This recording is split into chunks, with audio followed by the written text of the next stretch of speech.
बहुत सारे सवाल खड़े हो रहे हैं जिसको लेकर विस्तार से हम चर्चा करेंगे, लेकिन उसके पहले इस वक्त हमारे साथ बेहद खास मेहमान जयराम ठाकुर जी, पूर्व मुख्यमंत्री हैं आप, हिमाचल प्रदेश के, हमारे साथ जुड़ चुके हैं। और जब से अवैध निर्माण का कामकाज शुरू हुआ, बीजेपी की भी सरकार थी, तो मुख्यमंत्री जी की ओर से उस समय तत्कालीन कोई कार्रवाई क्यों नहीं की गई थी, ये सवाल भी हम पूछेंगे। लेकिन जयराम ठाकुर जी, ये पूरा का पूरा मामला तो अवैध निर्माण का है। आरोप लग रहे हैं कि भारतीय जनता पार्टी इसको हिंदू मुसलमान बनाने का रंग दे रही है, हिंदू संगठनों को भड़का रही है और वहां पर प्रदर्शन करवा रही है। देखिए चित्रा जी, बिल्कुल भी इस तरह की बात नहीं है। सारी जानकारी आपके चैनल के माध्यम से भी लोगों तक पहुंच रही है कि ये मामला जो है अलग तरह से क्रॉप अप हुआ। एक कन्फ्लिक्ट हुआ और उस कन्फ्लिक्ट में जो लोग शामिल थे झगड़े में, वो जाकर के शरण लेने के लिए इस मस्जिद में गए। तो मालूम पड़ा कि मस्जिद में गलत लोगों को शरण देने की जो है वो आज से नहीं, बहुत पहले समय से बात ध्यान में आ रही थी। लेकिन अभी जो मामला ये ध्यान में आया है, ये 2010 में इसके सिलसिले में कॉरपोरेशन शिमला में मामला दर्ज पहले हुआ पड़ा है और ये कंस्ट्रक्शन जो है 2018 से पहले कंप्लीट हो गई थी। जो हमारी जानकारी, जो हमने जमीनी फैक्ट्स इकट्ठा किए हैं जी। और 2018 के बाद जो बात कह रहे हैं कि वह हमारी सरकार तो 2018 के बाद आई है। तो इस बात को लेकर के बड़ी स्पष्ट मुझे लगता है कि ये फैक्ट्स पहले छुपाए गए या फैक्ट्स ध्यान में नहीं आ पाए। लेकिन अभी जो हकीकत हमारे सामने आए, प्रदेश सरकार के मंत्री ने ही स्पष्ट कहा है कि ये अवैध निर्माण के माध्यम से ये बिल्डिंग खड़ी की गई है।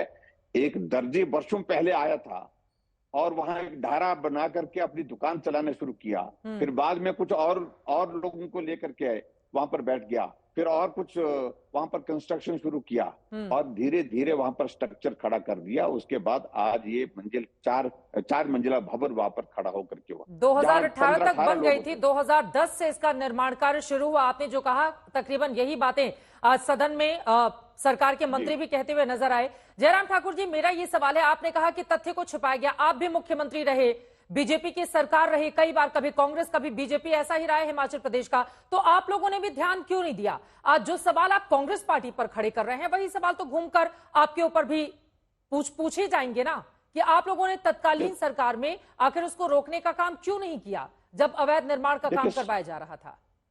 मैं इस बात को बड़ा साफ कह रहा हूं कि ये सरकार के संज्ञान में ये विषय पहले इस तरह से आया ही नहीं। ये कमी रह गई, कहीं रह गई। और मैं इस बात को कह रहा हूं, जब तक हमारी सरकार बनी वहां पर 2018, उससे पहले ये स्ट्रक्चर बन करके खड़ा हो गया और हालांकि अभी तक कंप्लीट नहीं हुआ, अभी तक इसमें काम चल रहा है। और हैरानी की बात है कि पहले इसमें जहां 15-18 लोग होते थे, अब वहां पर 300 से ज्यादा लोग उसमें उस मकान में आना जाना हो गया। वहां स्थानीय लोग इतना परेशान है कि वो जगह छोड़ करके दूसरी जगह जाने के लिए बेवश हो पा रहे। और ऐसी स्थिति में ये हालात जो बने हैं, मुझे लगता है कि इसमें कोई कम्युनिटी कॉन्फ्लिक्ट का जिक्र करने की आवश्यकता नहीं। अवैध निर्माण है, कार्रवाई की जा सकती है, तुरंत कार्रवाई करनी चाहिए और कार्रवाई करके लोग भी शांत हो जाएंगे जो प्रदर्शन कर रहे हैं। जो काम बीजेपी को करना चाहिए था, वो सरकार के ही एक मंत्री को सदन में जाकर क्यों करना पड़ रहा है, ये सवाल पूछे जा रहे हैं। लेकिन मंत्री ने कल जो बात कही है विधानसभा के अंदर, मैं इस बात से सहमत हूं कि उन्हें ठीक जो है फैक्चुअल पोजीशन दी है।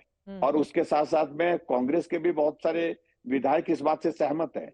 जब हमने इस मामले को उठाने की कोशिश की, मुझे इस बात को लेकर के दुख है कि मुख्यमंत्री दाएं बाएं करने लग पड़े। और मैं आपके ध्यान में यह भी लाना चाह रहा हूं कि मुख्यमंत्री जी ने जब हिमाचल में सरकार कांग्रेस की बनी थी, सरकार बनने के बाद पहला बयान उन्होंने दिया था कि जिस प्रदेश में 97% हिंदू हैं, वहां मैं हिंदू पार्टी को हरा करके आया हूं। स्वाभाविक रूप से ऐसे लोगों को हिम्मत और हौसला मिला और ऐसी सारी चीजों को लेकर के, इसलिए मेरा यही कहना है कि इस सारे बारे में अब जहां अब पता लग गया है, सारे फैक्ट्स हमारे सामने आ गए हैं, तुरंत कार्रवाई होनी चाहिए। और मुख्यमंत्री घुमा फिरा करके जो बात कह रहे हैं, इससे मुझे लगता है कि लोग शांत नहीं होंगे। लोग गुस्से में हैं, लोग नाराज हैं और लोग किसी पार्टी के बैनर के नीचे नहीं है, किसी नेता के साथ नहीं है, अपने आप घर से निकले हैं। और उनका यही कहना है कि ऐसी संख्या आज हिमाचल प्रदेश में हर जगह देखने को मिल रही है जिनके बारे में मालूम नहीं, ठीक है। मालूम ही नहीं है यहाँ ये पर लोग कहाँ से आए। देवभूमि क्षेत्रीय संगठन जिसके बैनर तले इतना बड़ा प्रदर्शन हो रहा है, उनकी ओर से कहा जा रहा है कि एक समुदाय विशेष ने शिमला में काफी जगह कब्जा किया है, एक दिन हिमाचल प्रदेश भी बांग्लादेश बन जाएगा। क्या उनकी बातों से आप सहमत हैं? देखिए, उनकी टिप्पणी अपनी जगह होगी, लेकिन ये हकीकत है कि मंत्री ने विधानसभा के अंदर इस बात को बोला है वहां पर, और हम इसको 20 बार बोल चुके हैं, 20 बार बोल चुके हैं। बहुत बड़ी तादाद में लोग आए हैं जिनकी पहचान का कोई डॉक्यूमेंट है ही नहीं, मालूम नहीं कहां से आए। और कल जो मंत्री ने विधानसभा में, कांग्रेस के ही मंत्री ने कहा कि हो सकता है बांग्लादेशी रोहिंग्या भी इसमें शामिल हो, और जो कारोबार कर रहे हैं कोई पूछ नहीं रहा है, वेरिफिकेशन होनी चाहिए। और हम भी इस बात को लेकर के मांग कर रहे हैं कि वेरिफिकेशन होनी चाहिए हिमाचल प्रदेश में। ये जो ऐसे लोग देवभूमि जो बाहर से आए। क्षेत्रीय संगठन है, पूर्व सीएम जी, उनका ये भी कहना है कि जी। संजौली में जो अवैध मस्जिद बनी है उसको गिरा दी जाए। क्या उनकी बात से आप सहमत हैं?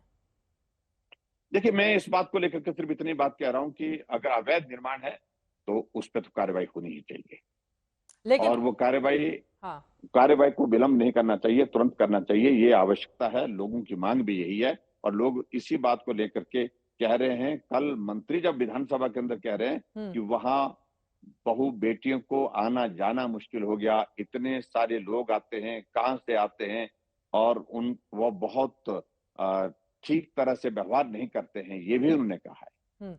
नगर निगम आयुक्त कोर्ट में केस चल रहा है पूरे के पूरे मामले को लेकर। इतने लोग सड़क पर उतरे, प्रदर्शन करें, लेकिन जब तक कोर्ट केस का फाइनल फैसला नहीं आ जाता है तब तक इस पर राजनीति बीजेपी भी कितनी भी कर ले, लेकिन मामला तो अभी कोर्ट के भीतर है ना जयराम ठाकुर जी। नहीं, मुझे लगता है कि इस सारे मामले में कोई ज्यादा कठिनाई वाला काम नहीं है।